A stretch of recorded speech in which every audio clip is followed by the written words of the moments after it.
capítulo 15, a partir do versículo 18.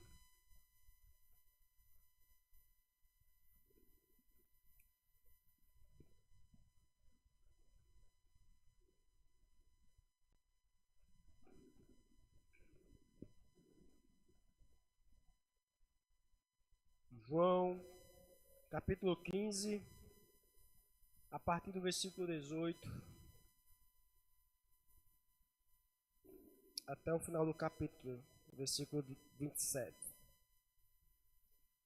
Acompanhe a leitura. João 15, 18. Se o mundo odeia vocês, saibam que antes de odiar vocês, odiou a mim. Se vocês fossem do mundo, o mundo amaria o que era seu, mas vocês não são do mundo. Pelo contrário, eu dele os escolhi, e por isso o mundo odeia vocês. Lembrem-se da palavra que eu disse a vocês: o servo não é maior do que o seu senhor. Se perseguiram a mim, também perseguirão vocês. Se guardaram a minha palavra, também guardarão a de vocês. Tudo isso, porém, farão com vocês por causa do meu nome, porque não conhecem aquele que me enviou. Se eu não tivesse vindo e lhes falado, eles não teriam nenhum pecado. Mas agora não tem desculpa do seu pecado. Quem odeia a mim, odeia também o meu Pai.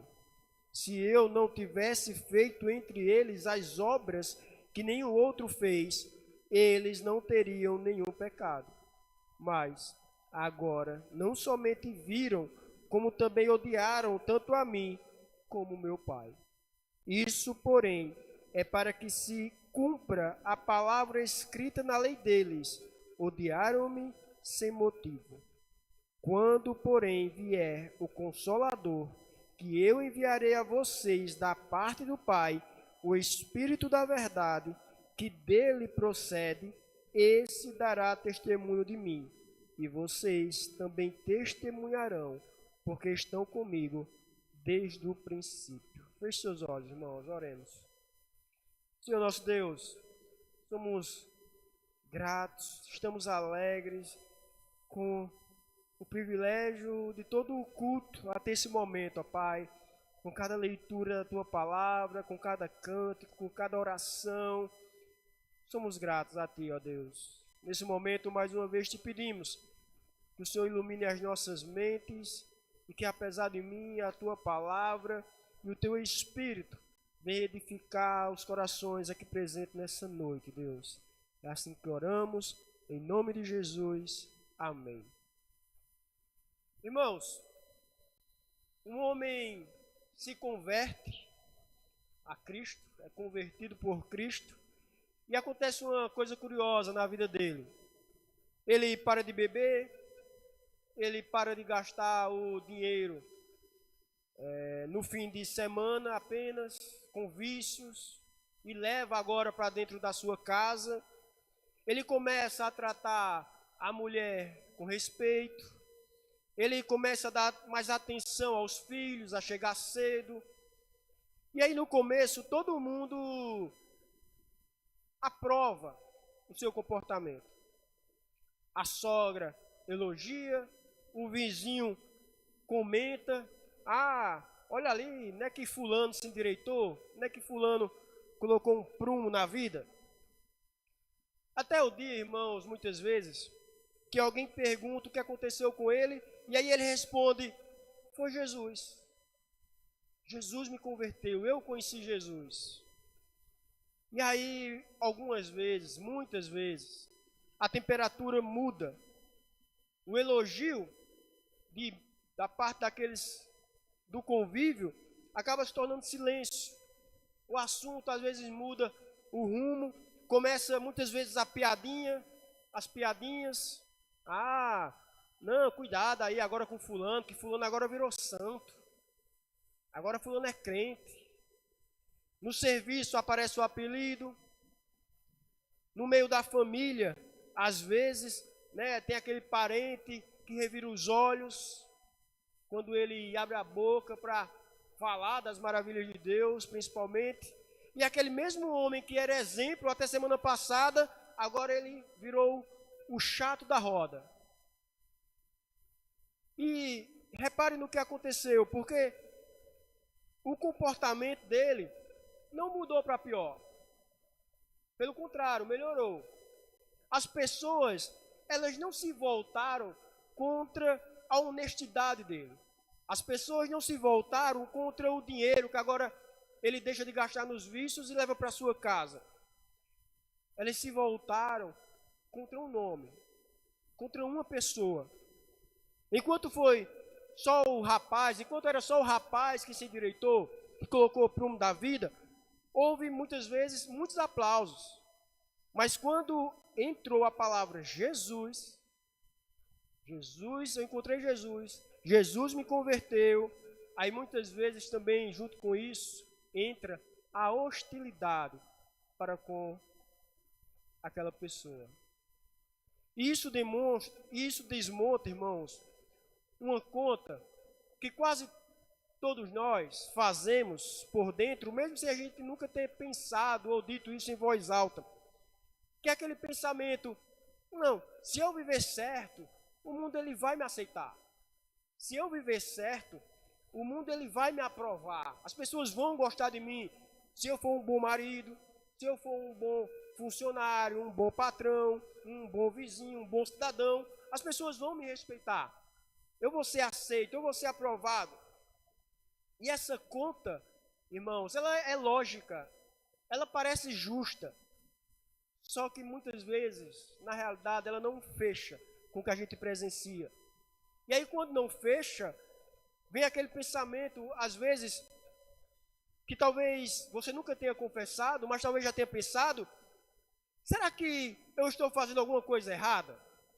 Será que eu estou exagerando na minha fé? Será que eu estou sendo um crente chato? E aí eu quero que você guarde essas perguntas, porque é ela que o nosso texto vai responder hoje, irmãos. Porque naquela noite, o Senhor Jesus está preparando 11 homens para exatamente isso. Ele acabara de falar, se vocês lembrarem dos sermões passados, ele acabara de falar de coisas belas. Ele falou da videira, do fruto, ele falou do amor entre os irmãos, ele falou da alegria completa, e de repente o tom muda. Agora o assunto é: se o mundo vos odeia. Se o mundo vos odeia. Veja, Jesus não disse: não estranhem vocês. Jesus não disse: se estranharem vocês. Se por acaso o mundo te estranhar. Não, não. A palavra que Jesus usa é odiar mesmo. Odiar.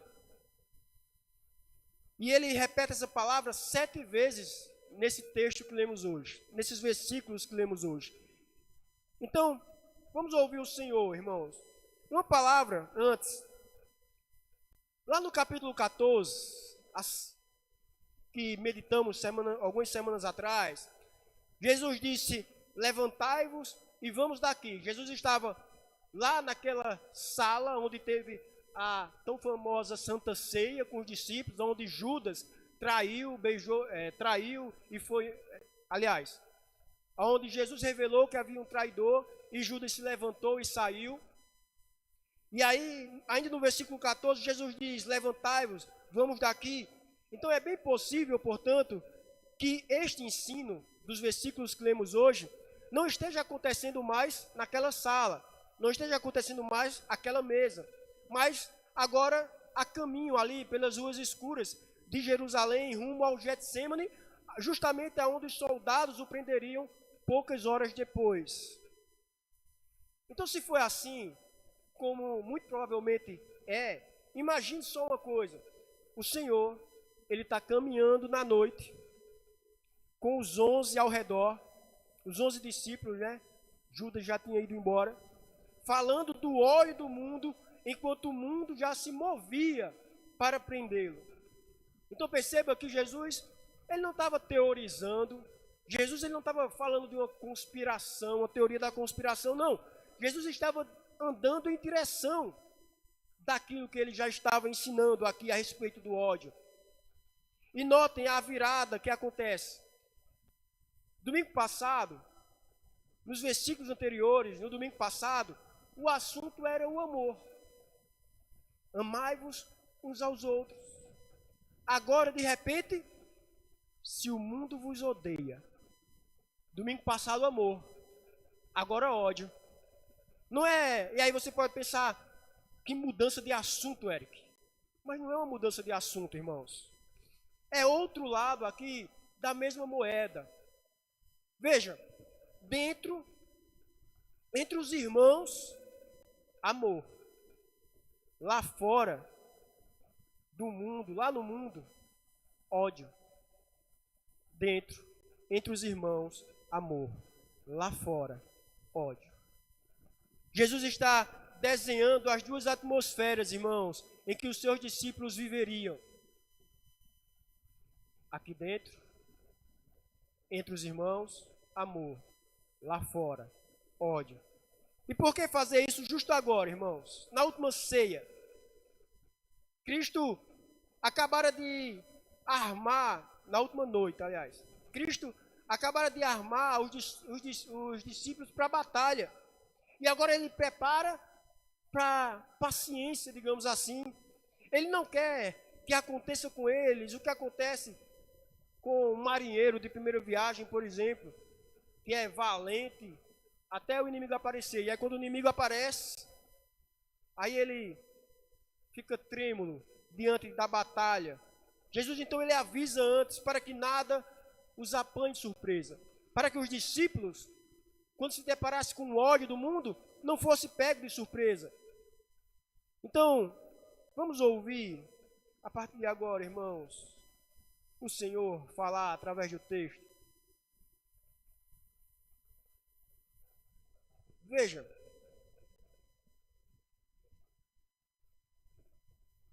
no início do texto que lemos hoje, a partir do versículo 18 ao versículo 21, a gente encontra um ódio que revela justamente a quem eu e você pertence, a quem a igreja de Cristo pertence, um ódio que revela a quem os discípulos pertencem.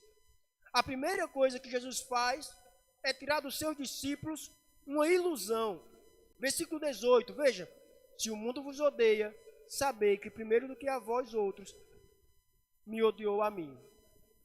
Reparem, ele não diz, caso isso venha a acontecer. Não é assim, não é uma hipótese. Olha, caso o mundo venha odiar você, caso isso venha a acontecer, não, irmãos. Ele fala como quem descreve o normal, a regra.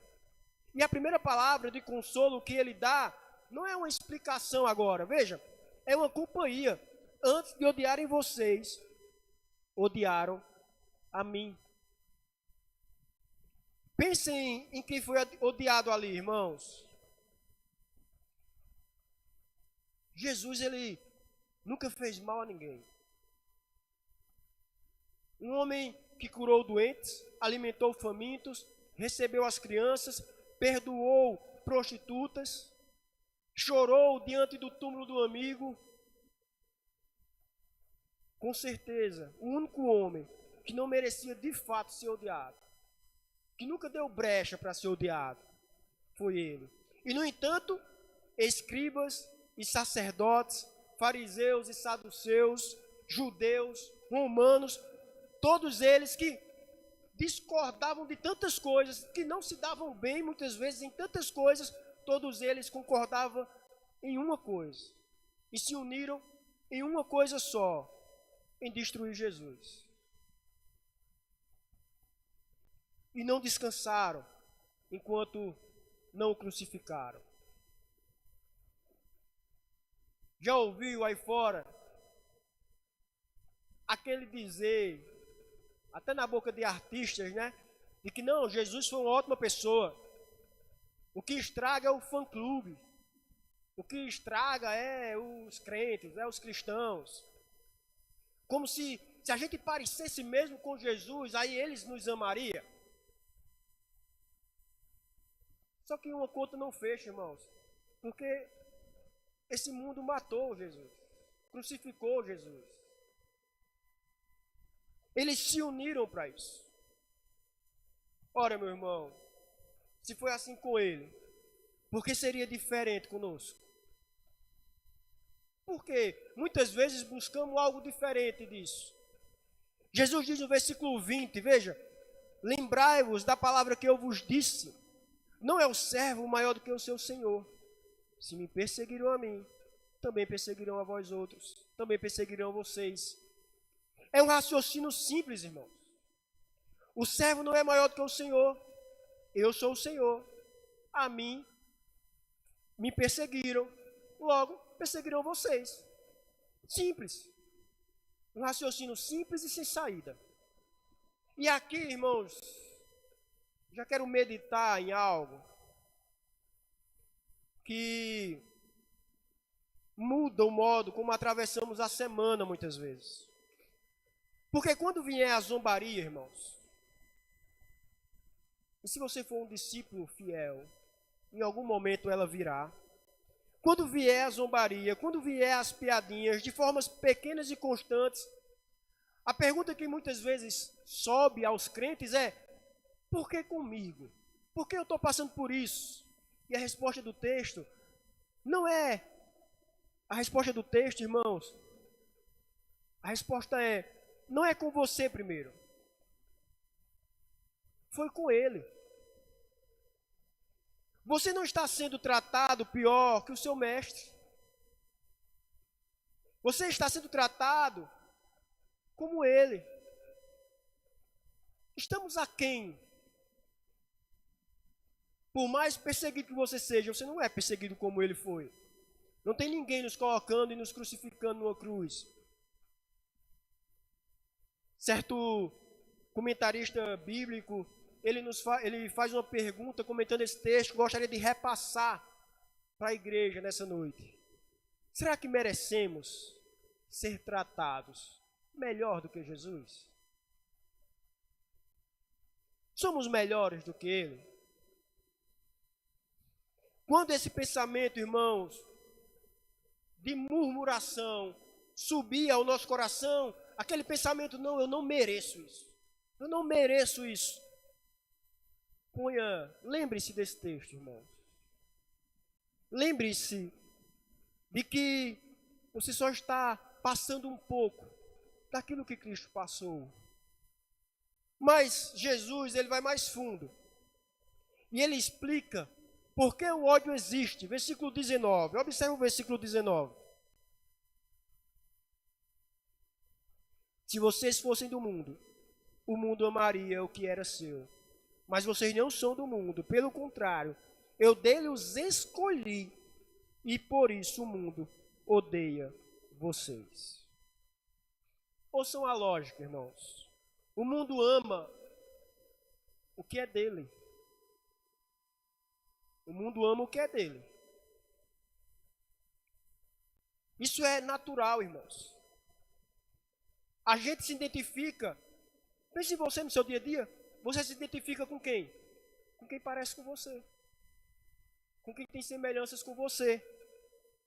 Com quem é parecido conosco.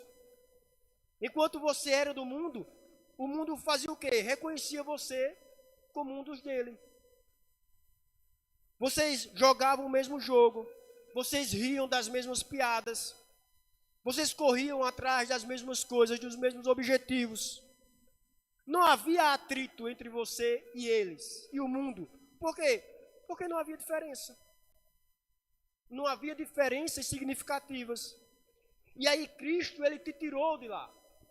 Ele te escolheu, diz o texto. Repare o verbo. Dele vos escolhi. Escolher aqui, irmão, significa separar de fato. Então, se vocês foram escolhidos, o que é que isso significa, irmãos? Se vocês foram escolhidos do mundo, o que é que isso significa? Que vocês eram parte dele. Nós só fomos escolhidos do mundo porque fazíamos parte dele. Você não era melhor. Eu não era melhor. Você não estava numa prateleira mais alta. Não, irmãos. Nós estávamos misturados no meio, igual a todos, correndo para a mesma perdição. E foi somente a misericórdia de Deus que nos separou do resto. Foi a misericórdia de Deus. Então parem, irmãos, e pensem um instante nisso. Porque essa verdade ela tem duas mãos, irmãos. E aí todas as duas são preciosas. A primeira mão é a humildade.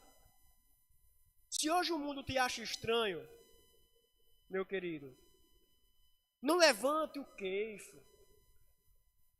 Não se sinta o maioral. Não olhe para o vizinho que não crê e pense, coitado, eu sou diferente. No sentido de eu sou melhor. Você era exatamente ele. Eu era exatamente ele. A única diferença entre você e o homem mais perdido de Surubim é a graça. É a graça que te alcançou. E graça, por definição, já está dizendo, graça não é mérito. Não é mérito de quem recebe.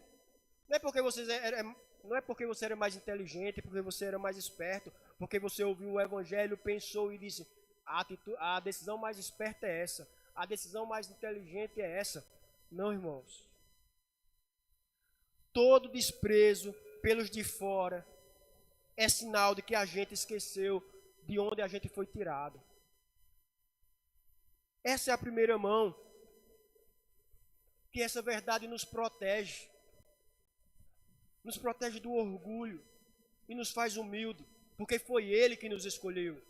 Não foi eu e você que escolheu. Foi Ele que nos escolheu primeiro. A segunda mão é o consolo. E aqui eu quero que você ouça bem. Se você está passando, sofre perseguição por ser cristão,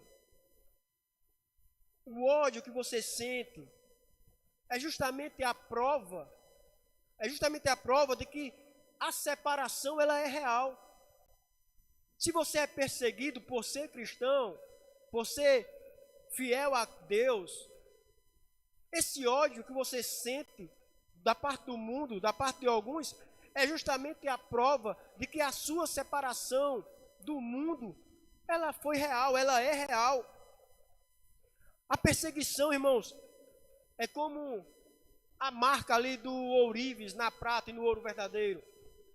É uma das marcas de um homem convertido. Você já viu uma peça de ouro com um selinho ali gravado, com um carimbo pequenininho em alguma parte, que prova que não é imitação? É isso, irmãos. Se o mundo te olha com estranheza por causa de Cristo, esse desconforto é justamente esse carimbo. É evidência de que houve obra do Espírito Santo em você, que houve mudança, de fato. Então, volta àquela pergunta que eu fiz lá no começo. Será que eu estou fazendo alguma coisa errada? Ouça a resposta do Senhor. Pode ser exatamente o contrário. Pode ser que você esteja, pela primeira vez na vida, fazendo certo. E o mundo esteja, irmãos, apenas reagindo como ele sempre reagiu.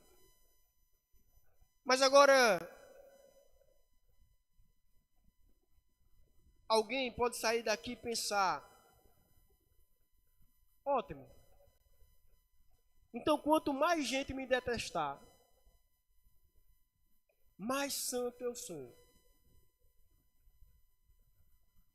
Não, irmãos. Não é disso que o texto está falando. Isso é ilusão. Calvino, comentando esse texto, ele vai avisar que ninguém pode concluir que é servo de Deus só porque desagrada a maioria das pessoas. Por quê, irmãos? Porque existe gente insuportável que confunde grosseria com fidelidade. E isso é diferente. Tem gente que é destratada não por causa de Cristo. E isso precisa ficar claro, irmãos. Para não pensar que toda perseguição em qualquer lugar é porque eu sou crente, não, é porque eu sou filho de Deus. Veja, tem gente que é destratada não por causa de Cristo, mas por causa do próprio temperamento, por causa do próprio jeito de ser. Paulo, ele é claro, lá em Romanos 12, versículo 18, se possível, quanto depender de vós, tende paz com todos os homens. Então, examine-se com honestidade. Quando você é mal visto, no trabalho, por exemplo, é por causa de Jesus ou por causa da sua língua? É pela sua fidelidade a Deus, pelos seus princípios inegociáveis, ou é pela sua arrogância? Não podemos, irmãos, confundir perseguição com uma colheita de quem a gente mesmo plantou, com os nossos pecados. E veja onde é que Jesus coloca agora o verdadeiro motivo. Observe o versículo 21. Tudo isto, porém, vos farão por causa do meu nome. Aí está, irmãos. Perceba uma coisa, veja, não é por causa da sua honestidade. O mundo, irmãos, ele até aprova gente honesta. Não é por você ter largado a bebida. A sua família acha ótimo. É pelo nome dele. Lembram do homem da nossa história? Enquanto era o rapaz quem endireitou, houve aplauso, houve elogio. E aí, quando entra a palavra de Jesus, vem junto muitas vezes a hostilidade. O mundo, irmãos, ele tolera a religião. Enquanto a religião é só um enfeite, o mundo tolera. O mundo, ele tolera moralidade. O mundo até tolera, irmãos, a igreja como uma tradição da cidade, uma tradição, foi o missionário fulano que fundou a cidade, foi o padre ciclano que fez isso e aquilo. O mundo tolera. O que o mundo não suporta, irmãos, é quando Cristo é levado a sério. Isso é que o mundo não suporta. E isso, irmãos, ao mesmo tempo tira um peso dos nossos ombros. Porque significa que quando realmente somos perseguidos pela fidelidade a Cristo, pela semelhança com Cristo, não somos nós o problema. Não é o nosso jeito. Não é a nossa falta de habilidade, a nossa falta de jogo de cintura, não. É Cristo em nós. É Cristo em você. Eles não estão rejeitando, irmãos, em situações como essa. Eles não estão rejeitando você, eles estão rejeitando aquele que habita em você. Aquele que habita na igreja. Mas por que esse nome incomoda tanto? Por quê? Jesus, ele vai responder isso, irmãos.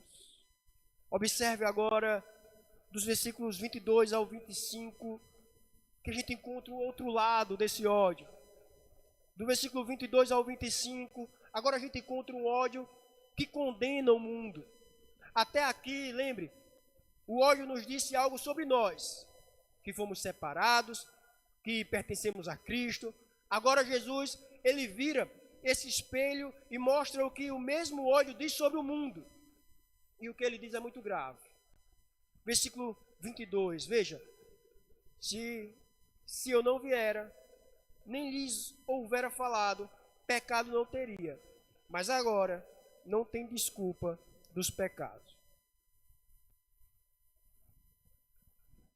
Como eu costumo repetir aqui, irmãos, a Bíblia, ela deve ser interpretada à luz da Bíblia, de toda a Bíblia. A palavra de Deus não se contradiz. A palavra de Deus não desmente aquilo que o outro texto diz em outro versículo. Então, é preciso termos cuidado aqui para não entendermos errado. Jesus ele não está dizendo que aquelas pessoas seriam inocentes se ele não tivesse vindo ao mundo. Não é isso, irmãos. Todos nós já éramos pecadores desde a queda de Adão lá no jardim. O que ele diz agora eles não têm, a ênfase aqui, irmãos, é que agora eles não têm mais desculpa. A vinda de Cristo é como se tivesse mudado o patamar da nossa culpa. Veja, enquanto ninguém tinha visto, o que havia era sombra. Agora que ele, a luz, veio ao mundo e falou e fez obras que ninguém jamais fez, rejeitá-lo agora não é só pecar, mas é pecar de olhos abertos, é pecar com a verdade às claras. E aqui, meus irmãos, temos de parar, porque essa palavra, ela chega no nosso dia a dia. Veja, privilégios religiosos são coisas perigosas, irmãos. É isso mesmo. Se eles não nos ajudam a chegar ao céu, esses privilégios, por outro lado, eles nos afundam mais fundo no inferno.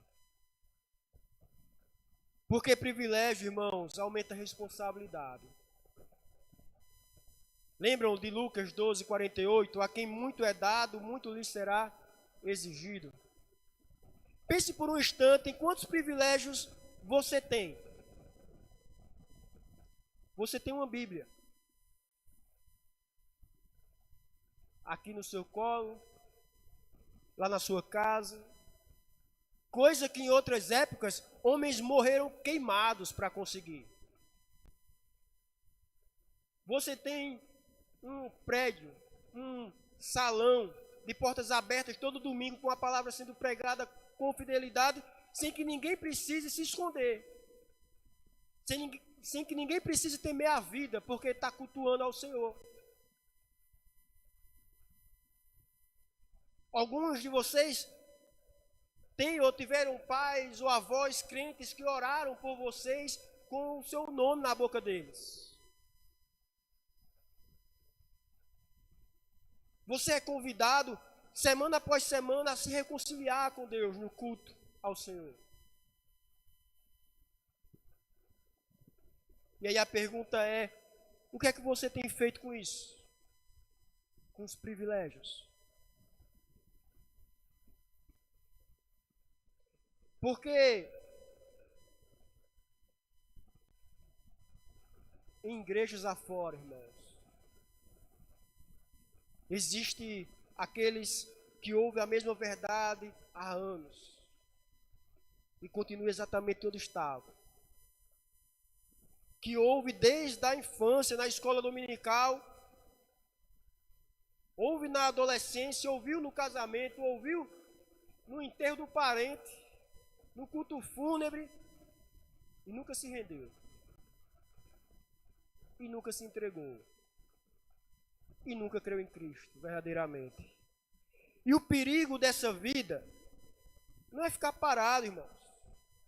É que cada sermão ouvido e ignorado acrescenta peso à sua conta. Não existe essa de ficar neutro. Não, eu estou no mesmo patamar, eu estou neutro. Não, irmãos. Ficamos com menos desculpa a cada domingo. Ficamos com menos desculpa para a nossa desobediência, para a nossa rebeldia, para a nossa incredulidade a cada domingo. Um homem que nunca ouviu falar de Cristo, ele terá o que dizer no dia do juízo, embora não o justifique como O apóstolo Paulo já nos ensinou em Romanos. Mas ele terá o que dizer no juízo, o homem que nunca ouviu falar de Jesus Cristo. Eu e você, irmãos, não teremos. Eu e você não teremos. E não haverá, irmãos, naquele dia, um argumento sequer na nossa boca como desculpa. Não haverá. Então, ouça enquanto a porta está aberta. Não deixe que o privilégio que Deus te deu por misericórdia se transforme na sua maior acusação.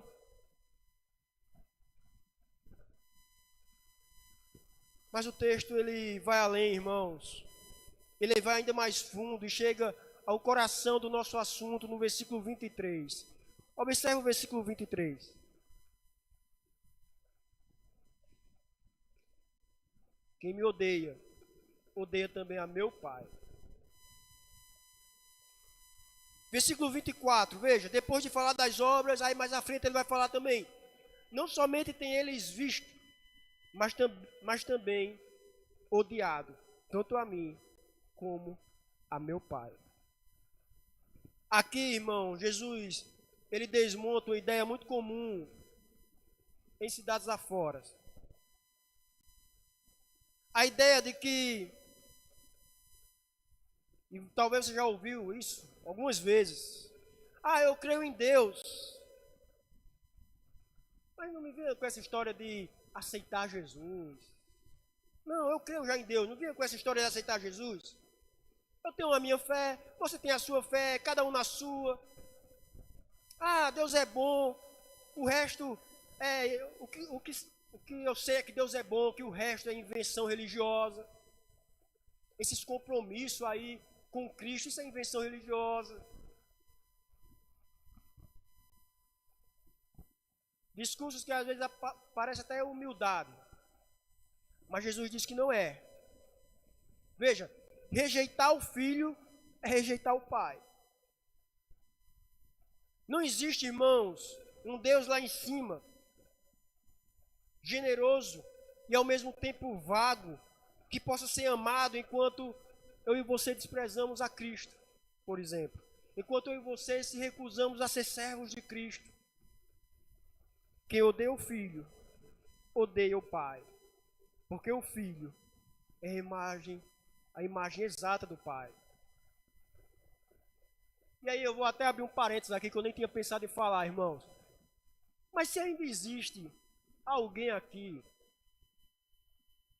confuso em relação a nossa visão, o nosso entendimento, o nosso relacionamento para com os judeus, para com o judaísmo, né, que por motivações políticas hoje se confunde tanto. Aí acha que Israel é o povo de Israel e os judeus são nossos irmãos. Não, irmãos. Veja o que é que Deus está falando, veja o que a palavra está dizendo. Aquele que rejeita o filho, rejeita o pai. Os judeus rejeitaram o filho. Os judeus mataram o filho. Não são nossos irmãos em Cristo. São um dos povos que mais necessitam ser evangelizados. Não deixe que motivações políticas te façam errar biblicamente, teologicamente, e tratar como irmão aquele que odeia o teu Salvador. Mas continuando, fechando o parênteses. Isso, irmãos, essa verdade, ela deve fazer duas coisas em nós. Primeiro, é tirar de nós qualquer complexo de estarmos exagerando quando falarmos de Jesus e não apenas de Deus. Não há atalho, irmãos, ao Pai que dispensa o Filho. Não existe. Ele é o caminho, o único e verdadeiro caminho. E segundo aqui, irmãos, encher-nos de compaixão, termos compaixão urgente pelos nossos, por aqueles que estão ao nosso redor, pelo cônjuge, por exemplo, que respeita a sua fé, mas que nunca conheceu o Salvador, pelo colega que se acha tranquilo com Deus, porque cresceu no meu religioso, mas que nunca de fato creu em Cristo. Essas pessoas, irmãos, elas precisam urgentemente de Cristo. E vejam a razão, agora, final do ódio, versículo 25. Veja, odiaram-me sem motivo. Isso, porém, é para que se cumpra a palavra escrita na lei deles. Odiaram-me sem motivo. Isso aqui, irmãos, é uma citação dos Salmos. Sem motivo. Não havia nada em Jesus, irmãos, que justificasse aquilo. Nenhuma falha, nenhuma crueldade, nenhuma injustiça. O ódio contra ele foi absolutamente gratuito, sem motivo, injusto. E se você quer entender, irmãos, de onde esse ódio vinha, olhe para o que aquela gente sentia diante dele. A hostilidade, irmãos, nasceu da culpa. A presença de Jesus condenava. Sua santidade expunha a impureza deles. Suas palavras acusavam. Sua vida era um espelho que eles não suportavam olhar, se enxergar. Homem nenhum, irmãos, gosta de ser exposto. E em vez de se arrepender, o que foi que eles fizeram? Eles resolveram apagar a luz que expunha quem eles eram. Isso explica, irmãos, muitas coisas que vivenciamos às vezes. Quando você deixa de participar de certa conversa, quando você não entra na desonestidade do serviço, quando você não ri daquela piada suja, imoral, você não disse, necessariamente você não disse uma palavra, muitas vezes você não disse uma palavra sequer, e mesmo assim você incomodou. Pela sua presença, pela sua atitude de se retirar, de não rir, de não concordar, de se negar, de ficar na sua. E por quê? Porque o incômodo, muitas vezes nem abrimos a boca. Justamente, irmãos, porque nessas situações é como se a nossa presença justamente acendesse a luz e jogasse luz no pecado que eles não queriam ver, no pecado que eles não querem enxergar, que eles nunca pediram para entender. E muitas vezes a reação hostil que você recebe, lembre-se sempre disso quando acontecer, não é raiva de você, irmãos, é a consciência daquela pessoa que está se debatendo diante do seu testemunho. E é aqui que a nossa postura precisa mudar, irmãos. Se a raiz do ódio é a culpa, então quem nos hostiliza não é primeiramente nosso inimigo, irmãos.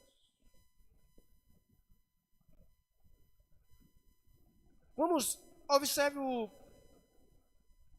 os últimos 2 versos agora. Versículo 26 e 27. Ele nos mostra um socorro que nos sustenta. Veja, depois de tudo isso, seria de esperar que Jesus dissesse: portanto, sejam fortes. Olha, o mundo vai odiar vocês. Sejam fortes. Sejam firmes. Aguentem firme. Mas não é o que ele diz, irmãos. Versículo 26. Quando, porém, vier o Consolador, que eu vos enviarei da parte do Pai, o Espírito da verdade que dele procede, esse dará testemunho de mim. Reparem no porém, irmãos. Porém, essa é a verdade do texto.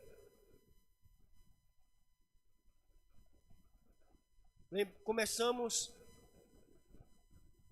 com o texto nos mostrando que somos odiados. E terminamos o texto de hoje, irmãos, enxergando que sim, somos odiados, porém, mas também somos ajudados. E que ajuda é essa? Não é uma técnica, não é uma estratégia, não é um conselho, é uma pessoa, o Consolador, aquele que é chamado para ficar ao seu lado. E vejam de onde ele vem, enviado pelo Filho, procedente do Pai. Ou seja, contra o ódio do mundo, Deus não manda um reforço qualquer, irmãos. O que é que ele faz? Ele manda a si mesmo. E ouçam o que ele faz. Esse dará testemunho de mim, e vós também testemunhareis. Duas testemunhas. O Espírito testifica, e nós testificamos. E é sempre assim, irmãos. Quando o cristão abre a boca para falar de Cristo, o Espírito Santo está falando junto, irmãos, por dentro, no coração de quem ouve. Nós falamos ao ouvido, mas quem fala a alma é o Espírito Santo. Nós não convencemos ninguém, irmãos. O que é que nós somos? Testemunhas. Mas ele convence. Meu irmão, você percebe o que isso significa no nosso dia a dia? Você trabalha, talvez você trabalhe ao lado de quem zomba. Talvez você more com alguém que não crê. E você já tentou explicar a sua fé, talvez e travou, não achou palavras e saiu de lá com aquela sensação amarga de que fez tudo errado.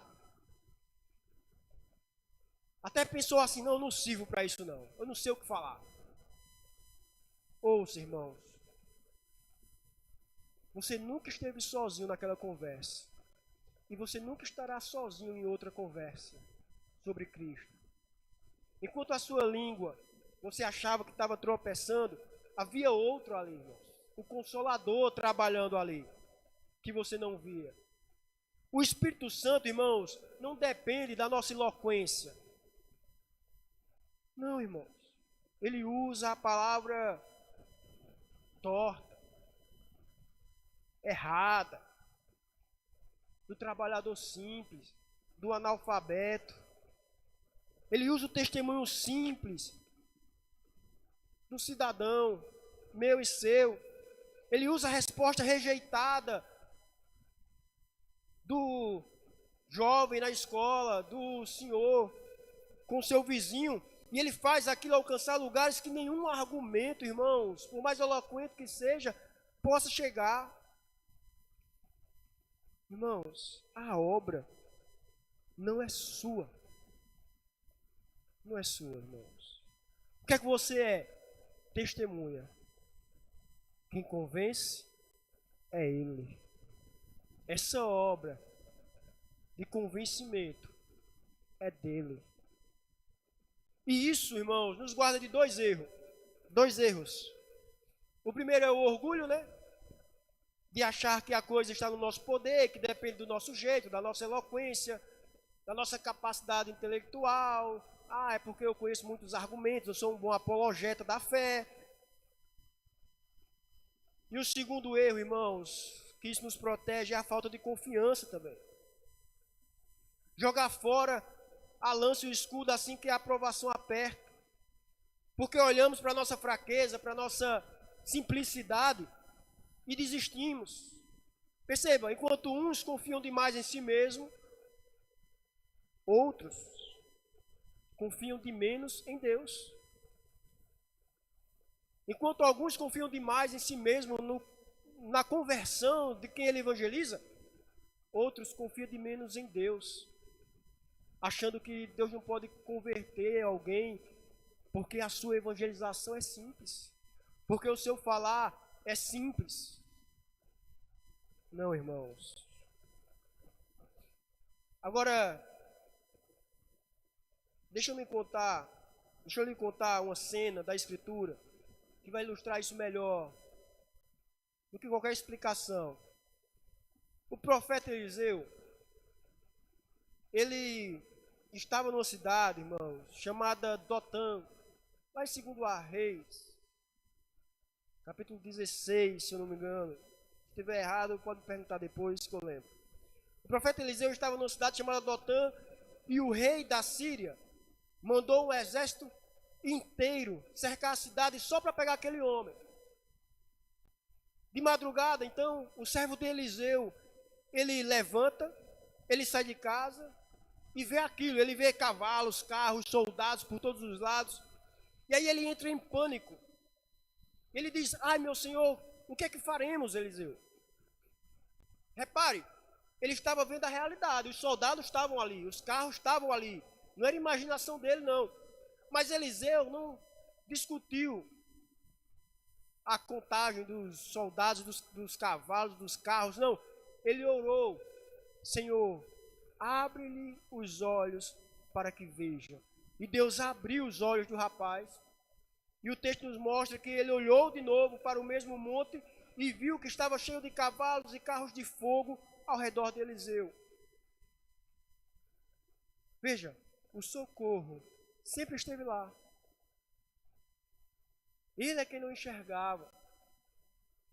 E é exatamente isso, irmãos, que Jesus está fazendo aqui. Ele não diz que a oposição é imaginação nossa, que a perseguição é imaginação da igreja. Não, ela é real. Uns sofrem mais, outros menos. Igrejas em determinadas localidades sofrem mais e outras menos. Mas ele nos dá, irmãos, olhos novos para ver o que também é real e não aparece. A intimidação é uma das armas favoritas do nosso inimigo, irmãos. Fazer o testemunho cristão calar, por parecer pequeno demais, fraco demais, sozinho demais. E a maioria, muitas vezes, dos cristãos se encolhe diante disso. Então ouça, irmãos. Se por acaso você tem se intimidado diante de alguma perseguição, você não está sozinho no monte. Você não está sozinho naquela sala de aula, onde você é o único que se ausenta da conversa suja. Você não está sozinho naquela casa onde você é a única que ora antes da refeição e todos olham tortos. Naquele serviço onde você é o único que não aceita o suborno. Você olha em volta e conta os que estão contra você. Mas olhe, irmãos, mas há, irmãos, um exército que você não vê. O Consolador, ele está ao seu lado. E se ele está, irmãos, os que estão convosco são mais do que estão contra vós. E vejam por que essa promessa é tão firme. Jesus diz aos discípulos: e vós também testemunhareis, porque estáis comigo desde o princípio. Aqueles homens tinham visto tudo com os próprios olhos. O Espírito daria testemunho através deles. Foi assim que o Evangelho, irmãos, surgiu, saiu de Jerusalém e chegou até aqui, ao interior de Pernambuco. Foi assim. Pense nisso, irmãos. 11 homens ouvindo aquelas palavras de Jesus, essas palavras de Jesus.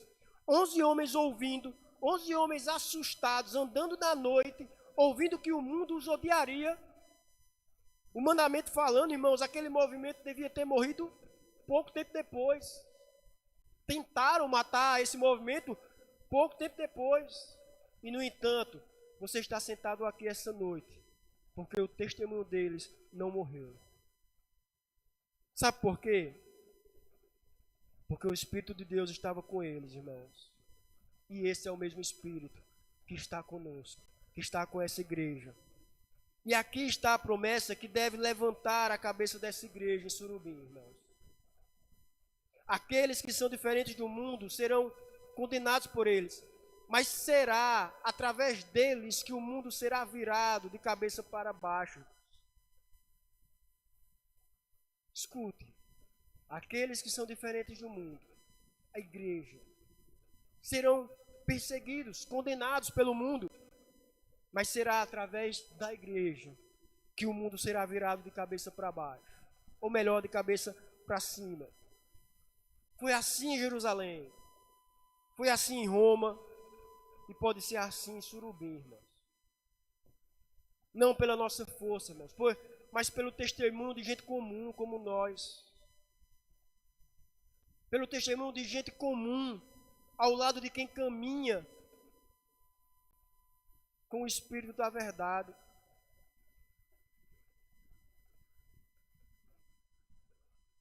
Aquele homem, no começo da história, ele largou a bebida, ele levou o dinheiro para casa, ele passou a tratar bem a mulher e os filhos, ele foi elogiado até o dia que falou de Jesus. E aí virou o chato da roda. Nós, irmãos, saímos daquela cena, lá do início, com uma pergunta: será que eu estou fazendo alguma coisa errada? E agora nós sabemos a resposta, irmãos. Não é aquele homem. Não é. Na verdade, não. Aquele homem, ele não errou em nada. Ele apenas descobriu, na própria pele, irmãos, o que Jesus avisou naquela noite. O mundo, ele não se incomoda, irmãos, com a nossa moral. Não é isso que incomoda o mundo, a nossa moralidade. Ele se incomoda com Jesus Cristo. Ele se incomoda com o nome. Eu vou abrir outro parênteses aqui, irmãos. Estamos encerrando. Mas, pense comigo. Quantos usam da desculpa, por exemplo, do cristianismo, da palavra de Deus, pregar os papéis das mulheres, os papéis de cada sexo, e incluir nisso o papel da mulher como auxiliadora, e usam desse argumento, por exemplo, só um dos argumentos, e usam para atacar a igreja, para chamar de machista, de patriarcal. O cristianismo, a Bíblia, ela é patriarcal, ela é machista e tudo mais, e blá blá blá. Ou então, porque o cristianismo ensina a modéstia, e aí diz que a palavra de Deus, que os crentes, que o cristianismo, ele é opressor, que não deixa as pessoas livres para viverem como quiser e tal. E o cristianismo, ele é perseguido no mundo, irmãos. Ao mesmo tempo, a gente tem uma religião que cada vez mais cresce no mundo, que tem acabado com a Europa, que tem chegado ao Brasil como o islamismo, e eles agridem mulheres. Eles violentam mulheres na infância. Eles só deixam a mulher mostrar o olho. A gente pega a modéstia. Eles dizem que a mulher só pode ficar com o olho de fora. A gente diz que a mulher, ela tem um papel diferente do homem. A mulher é auxiliadora. E nesse papel do casamento, ela é submissa à liderança do homem. Eles maltratam. Eles casam com criança. Eles violentam. Mas quem é o perseguido no mundo? A gente prega a modéstia é perseguido. Mas quem só deixa a mulher com o olho de fora é elogiado, é protegido pelos governos. A gente ensina o papel diferente de homem e mulher, é perseguido. Eles condenam com chicotadas, com varadas. Eles se casam com crianças e são protegidos. Por quê, irmãos? Porque não é a moralidade da igreja cristã. Por mais que eles usem isso como argumento, não é a moralidade da igreja cristã que incomoda o mundo. Não, irmão. É um nome. É Jesus Cristo que incomoda o mundo. Então, repare. E eu quero terminar chamando a sua atenção para uma coisa que talvez tenha passado desapercebido. Repare, enquanto Jesus disse tudo isso, pensem, qual o momento que Jesus está dizendo isso? Não é num dia tranquilo, sentado à sombra e filosofando sobre o sofrimento futuro. Não. Ele estava caminhando na noite, com o Getsemane à frente, sabendo que dali a poucas horas, aquele mesmo ódio de que ele falava iria buscá-lo, com tochas e espadas, e ainda assim, irmãos, com os olhos naquilo, o Senhor não passou a sua última hora consolando a si mesmo. Ele passou preparando você para o ódio do mundo. E isso, irmãos, é amor. Ele não nos deixou entrar na vida cristã enganados, achando que seria um caminho de aplausos, de vida sem dificuldade ou sem perseguição. Ele nos disse a verdade. Mas no mesmo fôlego que ele disse a verdade, que ele falou do ódio que nos esperava, ele também prometeu o socorro. Ele também prometeu o consolador. E por isso eu pergunto, o que é que o mundo tem visto em você? O que o mundo tem visto em você? Há uma maneira de viver a fé, irmãos, que não custa nada. É a religião de domingo, educada, discreta, que não incomoda ninguém, que nunca menciona o nome. E no dia em que a nossa vida não estranha o mundo, irmãos, tem alguma coisa errada. Talvez a explicação não seja que somos maduros, não é porque eu sou um crente maduro. Por isso eu não sou inconveniente, por isso eu não sou perseguido, ou por isso eu não incomodo. Talvez a resposta não seja essa. Talvez a resposta seja que o mundo ainda está amando o que é dele. E você ainda não se tocou nisso. Mas, se a perseguição vem, se o desprezo vem, se o apelido vem, se a frieza da família vem, quando você abre a boca sobre Cristo, então levanta a cabeça por outro lado. Isso é o carimbo. É o carimbo de ouvires no ouro verdadeiro. É a marca de que você não é mais de lá. De que você não é mais do mundo. E nunca se esqueça de onde você foi tirado. Você não é melhor do que ninguém. Ninguém que hoje zomba. Você era exatamente aquilo. A única diferença entre você e o homem mais distante de Deus nessa cidade tem um nome, que é a misericórdia de Deus. Por isso, ande no meio deles com humildade e ore por eles com lágrimas. Eles não sabem o que fazem. E amanhã, quando você sair para o serviço, para o seu dia a dia, para os seus relacionamentos diários, e sentir talvez aquele frio na barriga de ser o único, de ser o estranho, lembre-se lá do rapaz de Dotã com Eliseu. Ele contou os inimigos e entrou em pânico, mas ele estava contando errado, porque ele só via a metade da realidade. Peça a Deus aquilo que Eliseu pediu. Senhor, abre meus olhos e olhe de novo para o seu monte, para o seu local de trabalho, de estudo. Você não está sozinho ali, meu irmão. O Espírito da verdade caminha com você. Odiados pelo mundo? Sim. Mas nunca, irmãos, nem por um instante, desamparados. Odiados, sim, mas ajudados pelo Senhor. Amém? Feche seus olhos, oremos ao Senhor.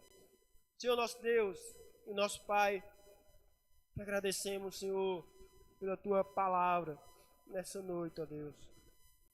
Nós te agradecemos porque o Teu Filho, caminhando para a própria